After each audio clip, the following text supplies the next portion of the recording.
Fala pessoal, bem-vindos a este nosso mergulho arquitetônico profundo. Hoje, a nossa missão é fazer uma atualização essencial na nossa planta baixa mental, guiando quem está dando os primeiros passos rumo à arquitetura de sistemas. A gente vai deixar aquela programação estruturada mais básica para trás e pular de cabeça no paradigma orientado a objetos. O nosso objetivo aqui é super claro: parar de construir pequenos puxadinhos e começar a planejar verdadeiros arranha-céus escaláveis. A nossa planta baixa de hoje passa por 5 etapas rápidas. Primeiro, a base do código estruturado. Depois, o que acontece quando o sistema cresce. Na sequência, os limites estruturais.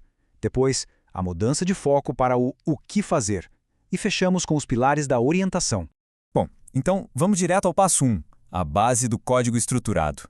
Na programação estruturada, o trabalho inteiro se apoia em 3 blocos de montar bem simples: sequência, decisão e iteração. E olha, para criar scripts lineares, tipo calcular uma média ou montar um joguinho da velha no terminal, essa fundação é perfeita. Ela funciona que é uma beleza para problemas menores. O problema surge quando avançamos para o passo 2, quando o sistema cresce. Acompanhando a evolução de um projeto ao longo do tempo, a situação fica bem mais difícil. A complexidade das aplicações modernas não para de subir. E foi exatamente isso que obrigou a engenharia de software a buscar um paradigma novo. Aquela estrutura linear mais antiga simplesmente não escala, não tem jeito. Aquele script que começou pequenininho logo se transforma em um monstro gigante impossível de manter. E é aí que esbarramos no nosso passo 3, os 4 limites estruturais. A arquitetura estruturada começa a balançar e desmoronar por 4 motivos centrais que a gente precisa diagnosticar rápido. Primeiro, o reuso limitado de código, que faz a gente duplicar a mesma lógica várias vezes. Segundo, a baixa coesão, que é quando dados e operações viram uma bagunça só. Terceiro, o autoacoplamento, que deixa tudo frágil. E por último, o famigerado gap semântico, que é aquela frustrante distância entre o mundo real e o que está escrito na base de código. Para entender a real gravidade de tudo isso, a gente precisa olhar de perto para o maior vilão da nossa arquitetura: o acoplamento. Basicamente, ele mede o nível de dependência entre as partes do nosso código. Imagina só um monte de peças de metal super pesadas, totalmente travadas e encaixadas umas nas outras. É exatamente isso que acontece num código com um alto acoplamento. Se a gente tenta alterar uma pequena pecinha aqui, do nada, o sistema inteiro estilhaça e quebra lá do outro lado de um jeito totalmente inesperado. É um verdadeiro pesadelo na hora de dar manutenção. Para resolver essa fragilidade de vez, entramos no passo 4, foco no o que fazer. A grande virada de chave para quem quer dominar a arquitetura de sistemas é muito simples: parar de microgerenciar a máquina. A gente precisa abandonar aquela obsessão pelas instruções exatas de como fazer as coisas, aqueles mínimos detalhes algorítmicos, e elevar o nosso nível de abstração. O nosso papel passa a ser pensar num o que fazer, modelando diretamente o comportamento das entidades e orquestrando tudo.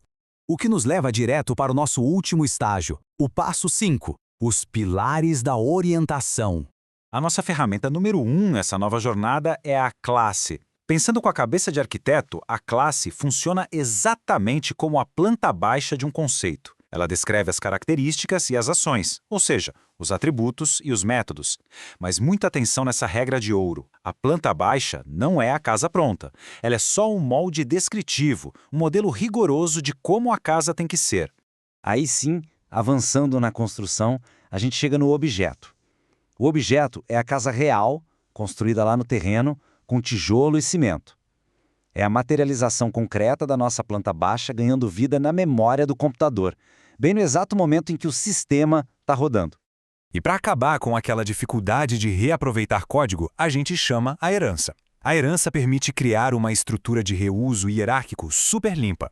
Pensa bem, se a gente já tem uma classe chamada veículo que sabe exatamente como acelerar, não tem sentido nenhum escrever a regra de aceleração de novo para uma classe carro.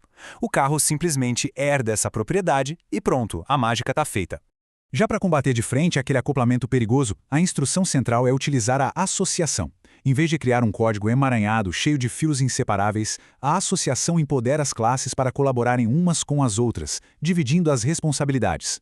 É como encaixar perfeitamente as peças de um quebra-cabeça, onde cada unidade faz o seu trabalho com maestria e simplesmente delega quando necessário.